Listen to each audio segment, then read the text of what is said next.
All right, well, since we're making videos, I might as well touch on the Affiliates. The Affiliates is a group of musicians that started way, way back, I don't know, before 2000 we were making music.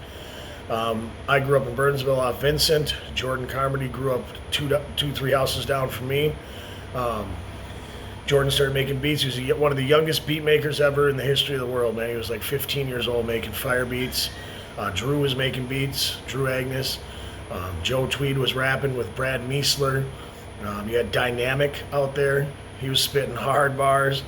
And that was the Affiliates. Basically, Tweed and Drew were kind of the first guys to make music, and they made songs, like I said, with Dynamic. And then the Affiliates kind of came about. Me and Jordan Carmody got involved. Jordan was making beats. I always freestyled and stuff like that. Drew helped me write my first verse. Ace B, anybody from Minneapolis? Ace B helped us record our first song, Time's Ticking. Real deal. So that's the Affiliates. And then the first album actually came out, Rock Bottom.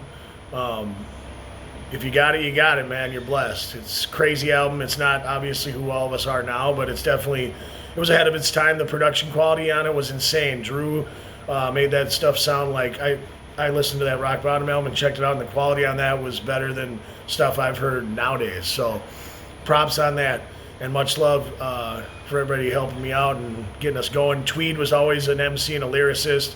Him and Brad Meisler used to go to parties, man. They turn on Bone Thugs with the Kango caps, and they just start spitting flows, man, and people just loved it. They're like, you're just rapping, man. So it was a good time. And JC, like I said, he was the first beat maker. I mean, dude can even get into the clubs and stuff. Always a big problem getting him into the shows and stuff like that. But that's where that came about. So it was Rock Bottom, man. That started out, dropped in 2000, whatever, two. I don't know. It took us like 3 years to make it, but we were making music before Eminem came out. We were some of the first white rappers, for sure. It was taboo. It was not acceptable.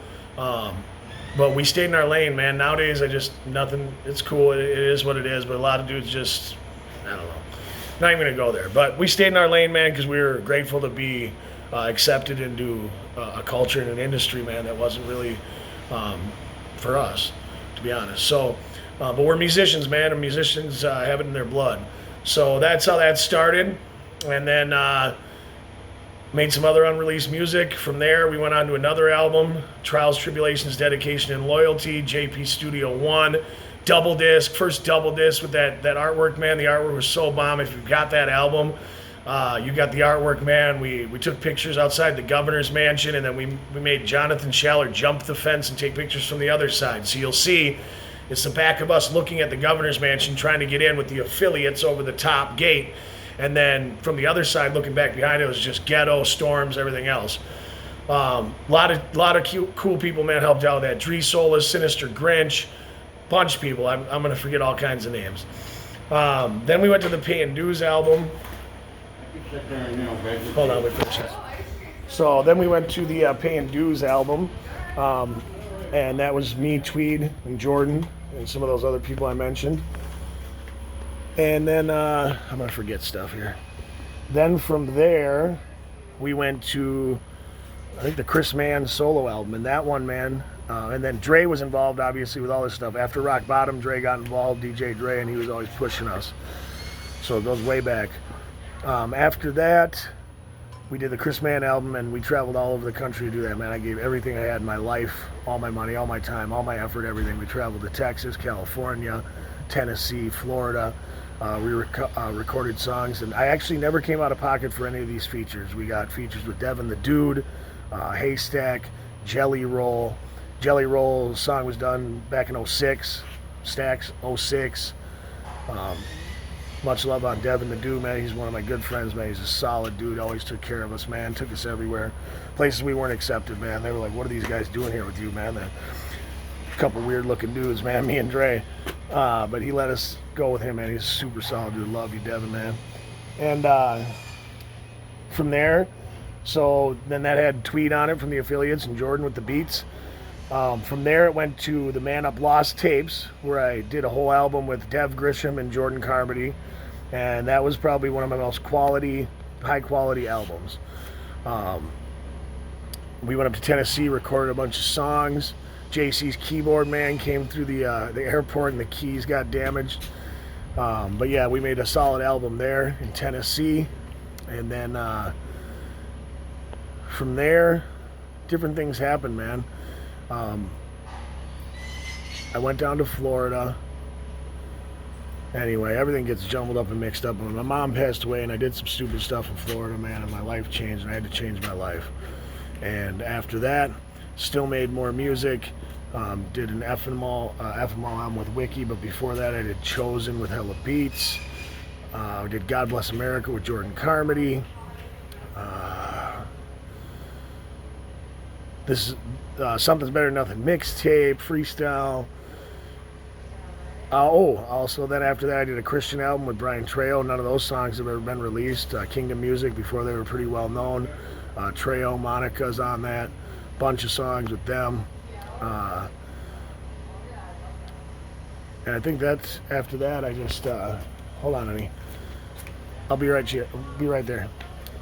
After that, I just kind of kept making music and would go online and stuff like that. Nothing ever available for sale.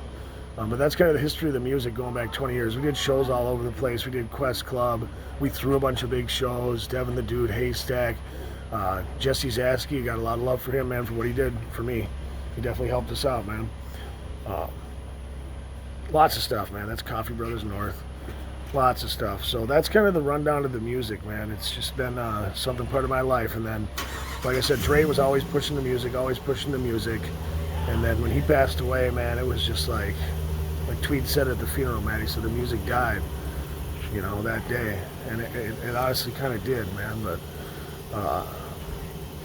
that was my guy, dude. Dre was the driving force behind everything. He just never stopped, man. He kept pushing me, dude. I just didn't want to keep going sometimes, man. So, love my brother, man. And I miss him dearly. Every day, I think about my bro. That was my guy. And then that brings us to here, man. And then we're going to come out with the Affiliates album. Like I said, we actually have 6 songs still for this Affiliates album. Shh, please, honey.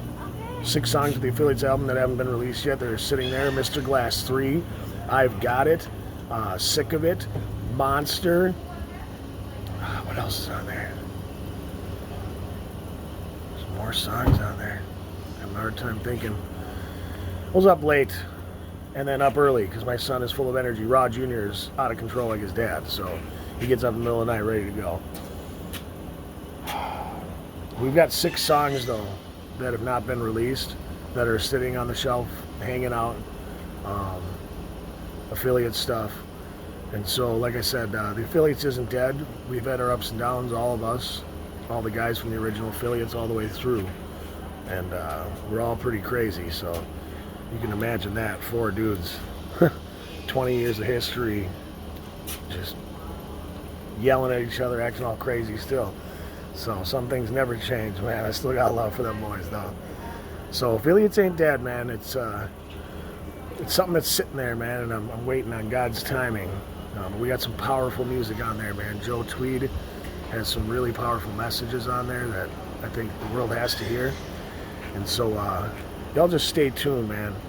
You guys ain't seen nothing yet, baby.